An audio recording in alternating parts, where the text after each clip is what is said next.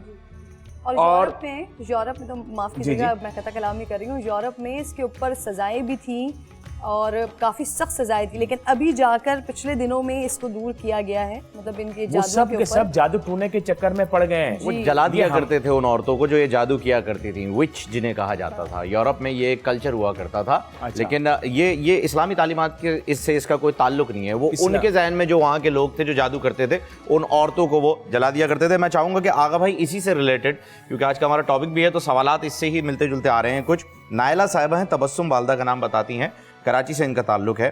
سوال ان کا ہے, ہر وقت ساتھ کوئی رہتا ہے, کسی کی موجودگی کا احساس رہتا ہے اور کانوں میں آوازیں بھی محسوس ہوتی ہیں.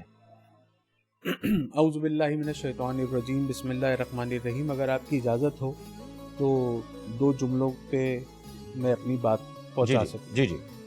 تمام حضرات نے بڑی خوبصورت گفتگو فرمائی اور میں الحمدللہ سب سے بڑا متفق ہوں. خاص طور پر یہ ہمارے عابد بھائی نے فرمایا نا کہ کسی کی زندگی تہس نہس ہو جاتی ہے, کرنا انتہائی آسان ہے اور انسان برباد ہو جاتا ہے اس میں. بالکل صحیح بات ہے یہ. لیکن بزرگان دین کی جو صحبت ہوتی ہے, اگر انسان, میں ایک بہت بڑے بزرگ کا نام لیتا ہوں جو اب اس دنیا میں نہیں ہے,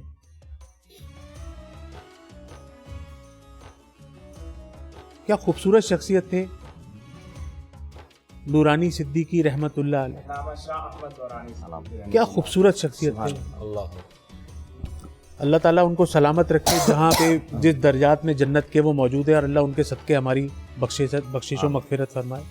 شاہ احمد درانی صدیقی رحمت اللہ علیہ کے بارے میں اس لیے زیادہ بہتر طریقے سے جانتا ہوں, میرا کافی وقت ان کے ساتھ گزرا اور میں نے ان کو سورہ بقرہ کا عالم پایا. اور سورہ بقرہ کے وہ ایسے عالم دین تھے, ایسے عامل تھے وہ, کہ وہ ایسی ایسی جگہ پر, ایسے ایسے مقامات پر لوگ ان کو لے کے جاتے تھے جہاں پہ برسوں سے جس جگہ پہ ڈیرا جمایا ہوا ہو, خالی مکانوں کے اوپر, کاروبار کے اوپر, کہ جہاں پر کوئی ہلنے کو تیار نہ ہو, ایسے جنات وہاں پہ شاہ صاحب جا کر صرف قدم رنجا فرماتے تھے اور وہ جگہ پاک صاف ہو جایا کرتی تھی. ایسے میں نے بہت ساری جگہیں مڈل ایسٹ میں بھی دیکھی, سعودیہ میں بھی دیکھی, پاکستان میں بھی دیکھی, ٹھٹا میں بھی دیکھی, کہ کچھ ایسے مقامات ہمارے یہاں موجود ہیں کہ جہاں پر کوئی شخص کتنے ہی پرانے جنات میں, آسیب میں, جادو میں مبتلا ہو, صرف وہ اس جگہ سے گزر جائے. دیکھیں اس کی تو ایک حقیقت ہے کہ یاسین شریف ہے, سورہ فاتحہ ہے, آیت الکرسی ہے, چاروں کل ہے, فلق ناس ہے, سورہ قلم کی آخری 2 آیات ہیں, اور جو عمران بھائی نے بڑا خوبصورت وظیفہ بتایا جو میں اکثر و بیشتر بتاتا ہوں کہ اپنے دونوں ہاتھوں کو بالٹی میں ڈپ کریں اور اس سے نہا لیں. یہ ساری باتیں اپنی جگہ پہ تو اٹل حقیقت ہے, اس سے تو کوئی انکار ہی نہیں ہے. لیکن جو بزرگان دین کی صحبت ہے, کہ آپ کسی ایک عالم دین, ایک ایسے بزرگ کی صحبت میں بیٹھے نا, ان کی دعاؤں سے یہ چیز آپ پہ نہیں اثر کرتی. بے شک. دیکھیں یہ چیز اس پر ہو جائے اور اس کے بعد وہ جب اس کو پتہ لگتا ہے نا کہ اس کے اوپر جادو ہے, تب تک تو وہ کینسر میں مبتلا ہو چکا ہوتا ہے. میں نے پاکستان کے بہت بڑے گائک, جن سے بڑا سنگر اس پاکستان میں, اس سب کانٹیننٹ میں ہی نہیں گزرا, اللہ تعالیٰ ان کی مغفرت فرمائے, 10 سال 8 سال ان کے انتقال کو ہو گئے. میں نے ان کا علاج کیا تھا, کینسر میں مبتلا تھے, اور میں ان کو دم کرنے کے لیے روزانہ آغا خان ہاسپٹل جایا کرتا تھا. ان سے میرا ایک گھریلو تعلق بھی تھا. تو پاکستان کے سب سے بڑے کامیڈین, اللہ تعالیٰ ان کو سلامت رکھے, ان کو کہیں سے پتہ چلا تو انہوں نے مجھے دیکھ کے کہا, آغا صاحب آپ ان کا علاج کرنے کے لیے آج کل آغا خان جاتے ہیں؟ میں نے کہا جی. کہنے لگے کہ آپ کو پتہ ہے کہ یہ ان کو بیماری نہیں ہے کینسر کی, بلکہ ان کو یہ کینسر دے کے مارا گیا ہے. میں نے کہا بالکل صحیح بات ہے. جو کامیڈین ہے وہ بھی آج حیات ہے, پاکستان کے سب سے بڑے کامیڈین ہیں, وہ اس وقت حیات ہیں, بیمار ہیں. اللہ تعالیٰ ان کو سلامت رکھے, صحت دے. روحانی شخصیت وہ بھی ہیں, کثرت سے درود پاک و استغفار وہ بھی پڑھتے ہیں, اہل بیت سے محبت وہ بھی رکھتے ہیں. تو میں نے کہا یہ جو بات آپ نے کی یہ آپ کو کیسے پتا؟ کہنے لگے یار تھوڑا بہت اندازہ مجھے ہے کہ انسان کو کچھ بیماریاں ہوتی ہیں, انسان کو کچھ بیماریاں ماری جاتی ہیں, ان کے اوپر عمل کرا کے ماری جاتی ہے, اور جب تک وہ اس کو ڈائگنوز کر کے اس کے سولوشن تک جاتا ہے تو وہ کھانسی جو ہے یا وہ بخار یا وہ نزلہ جو ہے وہ کینسر بن چکا ہوتا ہے. اور اس وقت ضرورت پڑتی ہے کسی بہت بڑے عامل کی جو قرآن پاک کی ان صورتوں سے ہی اس کا علاج کرے. اور انسان جب ایسی سچویشن میں پہنچ جاتا ہے نا تو اس کا علاج صرف قرآن پاک کی صورتوں سے نہیں ہوتا, پھر اس کو بہت مہنگے صدقے بھی کرنے پڑتے ہیں. تو بہرحال اللہ تبارک و تعالیٰ اپنے حبیب کے صدقے ہمارے تمام مسائل تمام پریشانیوں کا خاتمہ فرمائے. اچھا آپ نے ذرا سوال دوبارہ مجھے دہرا نائلہ ہیں تبسم، والدہ کا نام ہے، کراچی سے تعلق ہے. فرما رہی ہیں ہر وقت ساتھ کوئی ہے، کسی کی موجودگی کا احساس رہتا ہے اور کانوں میں آوازیں آتی ہیں. اب دیکھیں کتنا ریلیونٹ کوشچن ہے کہ ایک عورت ہے وہ کہتی ہے کہ میرے ساتھ کوئی ہے. یہ کوئی کہہ دینا آسان نہیں ہے. آپ بھی کمروں کے اندر اکثر بیٹھے ہوتے ہیں نا، کوئی ٹک ٹک کی آپ کو آواز آ رہی ہوتی ہے، رات کو سوتے میں ایک دم آپ اٹھ کے دیکھتے ہیں یہ کون تھا، کچھ بھی نہیں ہوتا. ایک آواز ہوتی ہے، کلک ہوتی ہے، کبھی گھڑی کی ہوتی ہے، کبھی پنکھے کی ہوتی ہے، کسی بھی چیز کی ہوتی ہے. لیکن ایک عورت اگر آپ کے پروگرام تک پہنچی ہے اور وہ کہتی ہے کہ میرے ساتھ کوئی ہے، تو she feel something during cooking, during taking bath, during sleeping. جب وہ کسی کے ساتھ ہے تو اپنی ساتھ کسی کی موجودگی کا اس کو احساس ہوتا ہے. تو اس کا مطلب یہ ہے کہ اس کے اوپر نظر بد کے معاملات ہیں. اب وہ کس طرح سے ہیں، اس بیچاری سے اپنی لائف میں سے کیا غلطی ہوئی ہے، اللہ تبارک و تعالیٰ اس کے مسئلوں کو آسان فرمائے. میری بہن کے 5 وقتہ نماز کی پابندی کریں اور عشاء کے بعد 41 مرتبہ سورہ ناس پڑھنا ہے. 41 مرتبہ سورہ ناس عشاء کے بعد پڑھنا ہے. یا حفیظ ہو یا رقیب ہو، یا حفیظ ہو یا رقیب ہو، 313 مرتبہ ہر نماز کے بعد پڑھیں. پانی پہ دم کر کے اپنے اوپر خوب پئیں اور کثرت سے صدقہ دیں. لوگوں کو بھوکوں کو صدقوں کا کھانا کھلائیں. انشاءاللہ تعالیٰ آپ کے مسائل حل ہو جائیں گے انشاءاللہ. وجاہت اس میں کچھ کہنا چاہ رہے ہیں، پھر میں علامہ صاحب سے اس پہ سوال کروں گا. بہت مختصر بات کروں گا کہ کیونکہ یہ کالر ہیں جن کی کال آئی ہے، بے شک یہ ساری چیزیں ان کو کرنی بھی چاہیے، اللہ کے کلام سے بڑھ کے تو کچھ بھی نہیں ہے. لیکن ہمارے تعلیم میں بھی یہ چیز ہے کہ ایک نفسیاتی بیماری ہوتی ہے جس کو ہم باقاعدہ شیزوفرینیا بھی کہتے ہیں، جس کے اندر برین کے اندر کچھ کیمیکلز ہیں جن کا اتار چڑھاؤ کی وجہ سے باقاعدہ چیزوں کا ہونے کا محسوس ہوتا ہے، جس کو ہم کہتے ہیں آڈیٹری ہیلوسینیشنز. اور ڈیلیوژنز بھی آتے ہیں اور ان کو یہ بھی احساس ہوتا ہے کہ آگے پیچھے کوئی ہے. تو ان تمام چیزوں کے ساتھ اگر وہ کسی ایک اچھے مستند سائیکیٹرسٹ سے ڈاکٹر کو دکھا دیں تو کیا ہوگا کہ وہ دوائیوں سے جو تیزی سے وہ تبدیلی آئے گی اور پھر ساری چیزیں اگر کنٹینیو کر کے چلے گی تو شاید یہ زندگی بھر سے پھر جان چھڑا. یہ بڑی اچھی بات آپ نے کر دیا اور میں علامہ صاحب سے اس بارے میں جو ہے وہ آپ ہی کی بات کی جو ہے وضاحت بھی چاہوں گا، کیونکہ علامہ صاحب اس بات کے قائل ہیں کہ علاج جو ہے وہ ساتھ ساتھ ہونا چاہیے اور یہ ضروری ہے. جہاں آپ دعا کر رہے ہیں تو وہاں دوا بھی کریں. تو علامہ صاحب میں یہ جاننا چاہوں گا، جیسے آغا بھائی نے اشارہ کیا ہے کہ یہ جادو جو ہے وہ ایک ایسے لیول پہ لے جاتا ہے کہ آپ کا کینسر بن جاتا ہے، اور پھر بتایا انہوں نے کہ 1-2 واقعات بھی بتایا کہ کینسر جو ہے وہ انہیں دیا گیا ہے، ان پہ مارا گیا ہے.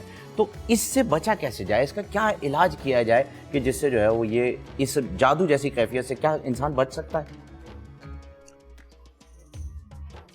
بہت سی چیزیں ایسی ہیں کہ جو ہمارے ہاں شریعت میں موجود ہیں اور ارشادات پیغمبر موجود ہیں.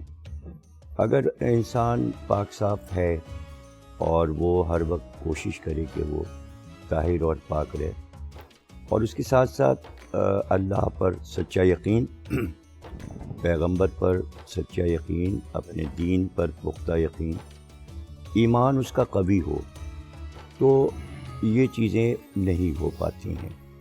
اور یہ کہ جہاں پر ایسا موقع ہو تو دعائے نظر بد بھی وہ پڑھ لے، بچوں کے لیے پڑھے، اپنے لیے پڑھے. تو یہ جگہ جگہ کی دعائیں بتائی گئی ہیں. گھر سے نکلنے کی دعا ہے، کسی سے ملاقات، کسی کے گھر میں آپ نے قدم رکھا تو اس کی دعا ہے. تو چونکہ مسلسل چھوٹی چھوٹی دعائیں ہیں، اگر وہ یاد کر لے ہر مسلمان تو ہاں یہ ساری تو یہ پھر محفوظ رہتا ہے. چونکہ ابلیس جو ہے وہ تو کہہ چکا نا سجدہ آدم کے وقت، اس نے کہا تھا کہ میں تو پیچھے لگ جاؤں گا اس مخلوق کے، اور اس کے دائیں بائیں آگے پیچھے ہر طرف سے اس کے اوپر حملے کروں گا. تو اس کے حملے تو جاری ہیں. تو اسی کے ساتھ پیغمبر نے اس کا دفاع بھی بتایا کہ بھائی یہ قرآن ہے، یہ دعائیں ہیں، اور وہ تمام چیزیں ہم بتا رہے ہیں تمہیں کہ اس کے اوپر عمل کرو. تو سب سے بڑی بات ہے پاکیزگی دل، کہ کسی کے لیے دل میں کینہ نہ ہو اور ہم کسی سے حسد نہ کریں. بالکل دل اگر پاک صاف ہے اور نیکیاں ہی سوچ رہا ہے انسان اور کسی کے لیے بدی نہیں سوچ رہا، تو کبھی بھی اس کے اوپر جادو اثر نہیں کرے گا. اور اس بات کی میں وضاحت کر دوں کہ چونکہ شروع میں یہ بات کہی گئی، سرکار کے اوپر جادو کا اثر نہیں ہوا تھا، جبریل امی نے آ کر یہ بتا دیا تھا کہ جادو کی کوشش کی گئی ہے، لیکن سرکار پہ جادو اثر کر ہی نہیں سکتا تھا جس پر اللہ وہی کر رہا ہو، اور جس کو اللہ کہہ رہے ہیں میری نگرانی میں ہے پیغمبر. بہت اچھی بات. اس کا ایک ایک لمحہ، اس کی زندگی کا ایک ایک لمحہ میری نگرانی میں ہے. اس پر جادو ابلیس کچھ کر ہی نہیں سکتا. جادو تو ایک گندی چیز ہے، وہ ہماری تعلیمات کے لیے کسی نبی پر جادو کا اثر نہیں ہوا. جناب موسیٰ کا واقعہ موجود ہے، جادوگروں نے سارا زور لگا لیا تھا. اللہ نے کہا ہم نے تمہیں 2 معجزے دیے ہیں، ایک عصا ہے اور ایک تمہارے ہاتھ میں ید بیضا ہے. حضرت موسیٰ نے عصا کو ڈالا، جادو ختم ہو گیا فرعون کا. انبیاء تو آئے ہیں اس بری چیز کو ختم کرنے کے لیے، وہ اس کے حصار میں نہیں آ سکتے. ابلیس کچھ نہیں کر سکتا، وہ کہہ چکا ہے مخلص بندوں کو نہیں بہکاؤں گا. مخلصین میں انبیاء آتے ہیں، شیطان کوئی اثر ان کے اوپر نہیں کر سکتا. یہ سب سکھانے کے لیے کہ امت کو سکھانے کے لیے فضل سبحان صاحب علامہ صاحب نے بڑی خوبصورت بات کری. سحر کا جو تذکرہ موجود ہے، بشر اور نبی کا سب سے بڑا فرق یہی ہے کہ اس پہ جادو ہو سکتا ہے اور نبی پہ نہیں ہو سکتا. طبیعت کے اوپر ہمیں تعلیم دینے کے لیے ہوا ہے. میں چاہوں گا فضل سبحان صاحب جو ہیں وہ اس پر روشنی ڈالیں. صاحب آپ کی جانب ہم آتے ہیں، لیکن اس سے پہلے تعالیٰ علیہ وسلم پر جو اس دونوں صورتوں کا جو شان نزول ہے وہ یہ ہے کہ لبید بن اشرف یہودی اور اس کی لڑکیوں نے جادو کرنے کی کوشش کی تھی. اچھا میری بات بھی سننا ہے، سب مل کے ایسے حملہ آور نہ ہو. ارے مفتی صاحب آپ پہ تو حملہ آور ہو سکتا ہے، آج کل تو آپ ہوئے ہیں کچھ لوگوں پہ پریس کانفرنس کر کے. فرمائیے. استغفر اللہ. تو میں نے اللہ معاف فرما دے. اللہ تو اس کی شان نزول کو میں نے بیان کیا ہے. انبیاء علیہ السلام تو معصوم ہیں بے شک، اور ان پر کسی شیطان کا کوئی اثر نہیں ہو سکتا. اور جہاں تک بات سحر کی ہے تو یہ جادو ہے، اور اس کی کوشش کی اور طبیعت میں ناگواری آئی جس کی وجہ سے یہ شان نزول پر یہ دونوں صورتیں نازل ہوئی. یہی باقی فضل سبحان صاحب اس کو بیان کریں گے. کیونکہ آپ موٹیویشنل اسپیکر بھی ہیں، تو میں ایک چھوٹا سا واقعہ بس سنانا چاہ رہی ہوں. کافی دیر سے ابھی پچھلے دنوں کورونا کی وجہ سے، کیونکہ میرا کام ہے سٹنگ آپریشنز میں کرتی ہوں، تو ایک فیس بک پر پوسٹ نظر آئی ایک عامل بابا کی کہ جس پہ انہوں نے لکھا ہوا تھا کہ کورونا کا شرطیہ علاج موجود ہے.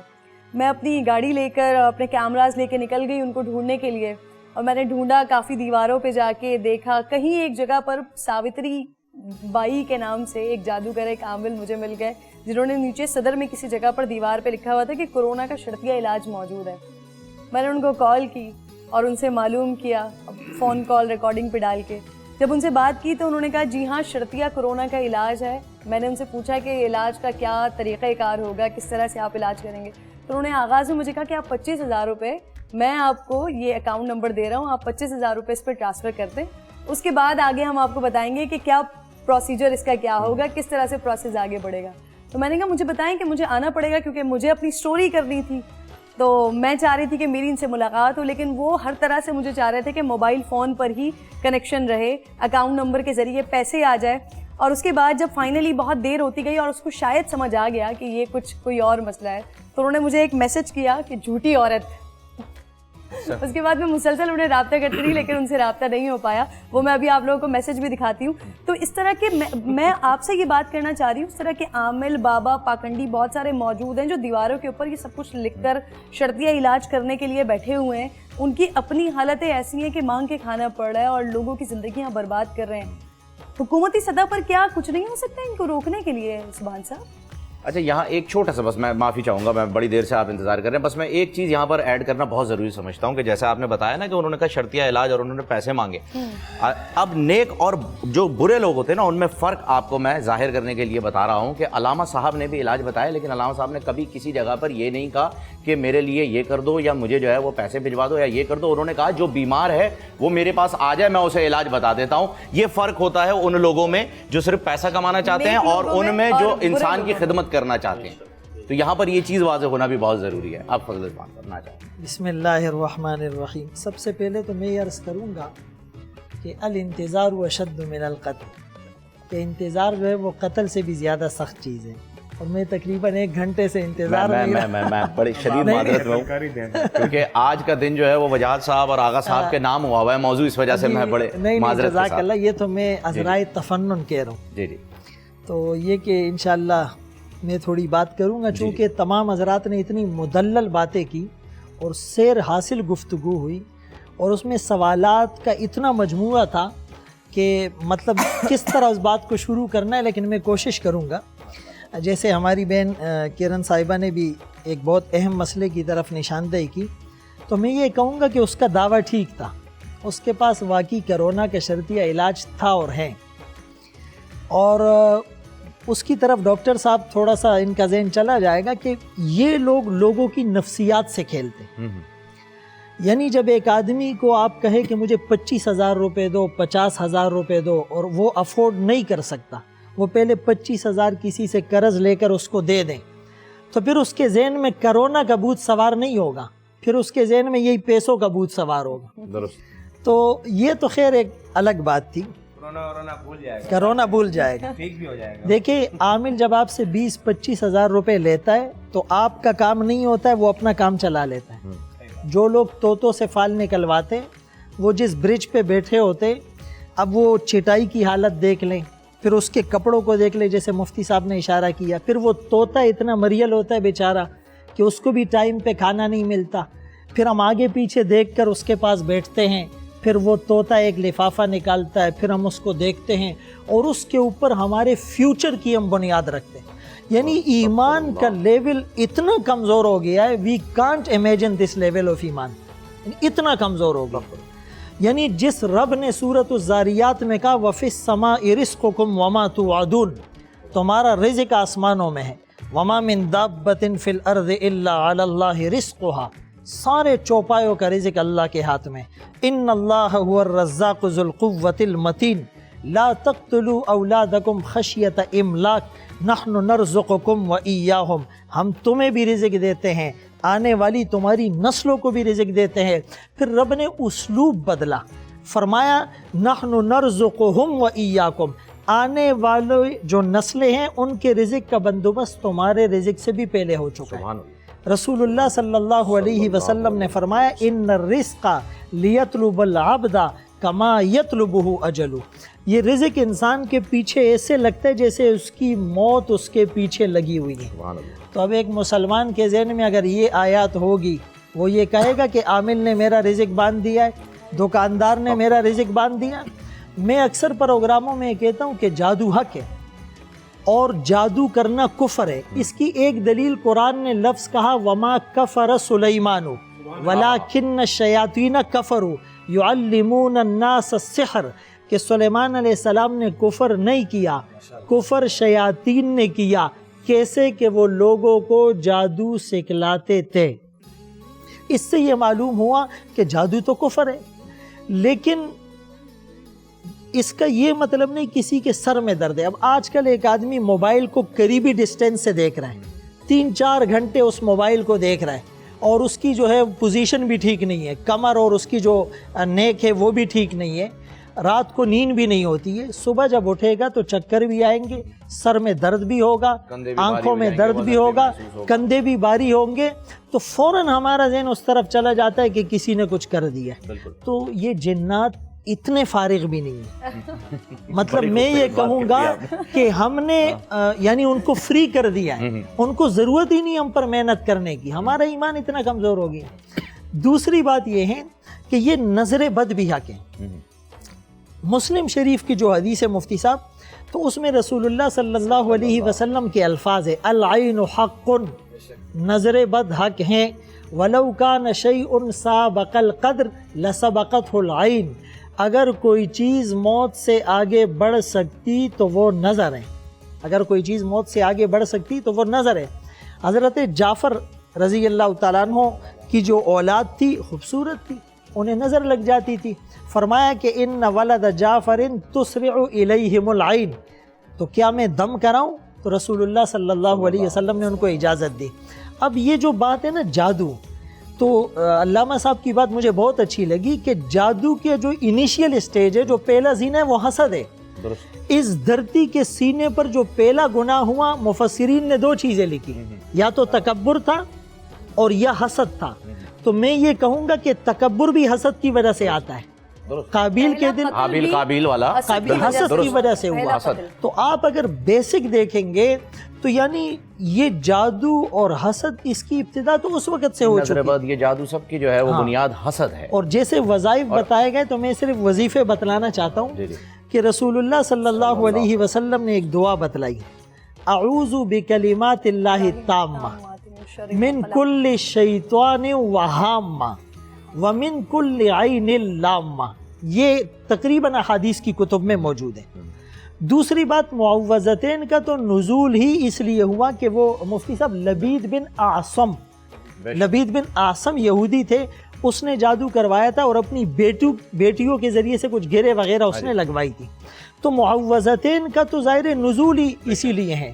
لیکن اس کے علاوہ جو علماء نے لکھا ہے کہ ایک حصار ہے کہ آدمی اگر روزانہ اس کی پابندی کرے گا تو شیاطین کے اثرات سے، جادو سے محفوظ رہے گا.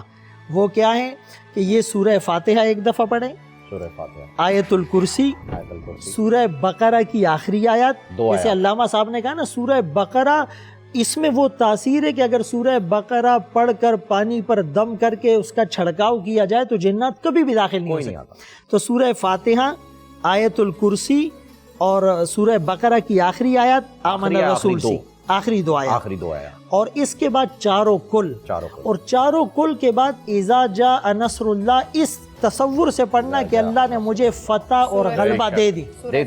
یا ایھا الذین آمنوا اتقوا اللہ وکونوا مع الصادقین. یہ سورہ توبہ کی آیت ہے.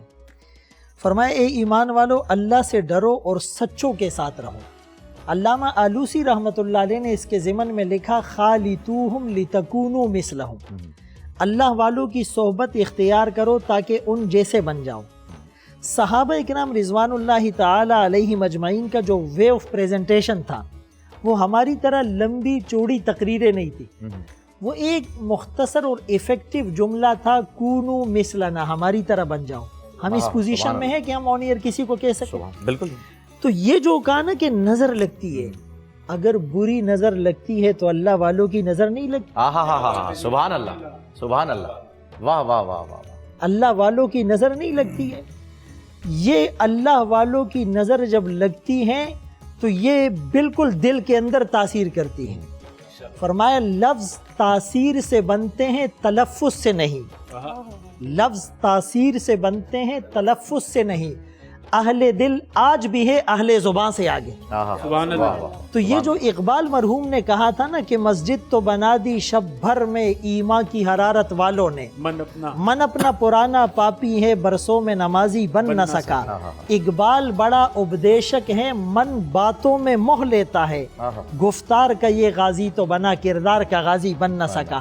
تو اللہ والوں کی صحبت جب ہم اختیار کریں گے تو اس کی ایسی تاثیر ہوگی کہ ہماری ساری ٹینشنیں اور سارے مسئلے اور ساری ڈپریشن انشاءاللہ یہ حل ہو جائیں گے انشاءاللہ. تو ہمیں کوشش یہ کرنی چاہیے کہ جب ہم اللہ والوں کی صحبت میں جائیں گے تو ہمارا ایمان، ہمارا عقیدہ، یہ ساری چیزیں الحمدللہ یہ ترقی کی طرف جائے گی. اور پھر جو ہے وہ عامل اور جادوگر اور کوئی بد عقیدہ شخص وہ ہمارے ایمان سے کھلواڑ نہیں کر سکے. کوئی نہیں کر پائے گا، بالکل نہیں کر پائے گا. اچھا علامہ صاحب جو ہیں وہ جب میں نے یہ تذکرہ کیا تھا اس پہ کرونا کے اس پہ تو فرما رہے تھے کہ وہ جو ہیں وہ جو کریٹیکل پیشنٹ ہیں ان کے لیے کچھ کہنا چاہ رہے تھے. علامہ صاحب جو کریٹیکل پیشنٹ ہیں آپ نے ایک مرتبہ ان کے لیے اعلان کیا تھا کہ اگر کوئی ایسے ہیں تو وہ آپ کے پاس آ جائیں اور آپ جو ہے وہ انہیں دوا جو ہے وہ فراہم کر دیں. میں چاہتا ہوں کہ اس پلیٹ فارم سے جو ہے وہ یہ اعلان آپ ایک مرتبہ پھر جو ہے وہ فرما دیجیے تاکہ لوگ ایسے 44 کریٹیکل پیشنٹ ہمارے پاس سندھ میں ہیں خالی. ہاں تو انشاءاللہ ان کے لیے روحانی جو علاج ہے وہ بھی پیش نظر ہے، اور جو طبی اور ویدک اور حکمت والے ہیں وہ بھی موجود ہے. اور اس میں یہ ہوتا ہے کہ اگر کوئی بہت ہی شدید بیمار ہے تو اس میں دونوں طرح کا علاج کرنا چاہیے، روحانی بھی اور مادی بھی. تو اگر ایسی کوئی پوزیشن ہے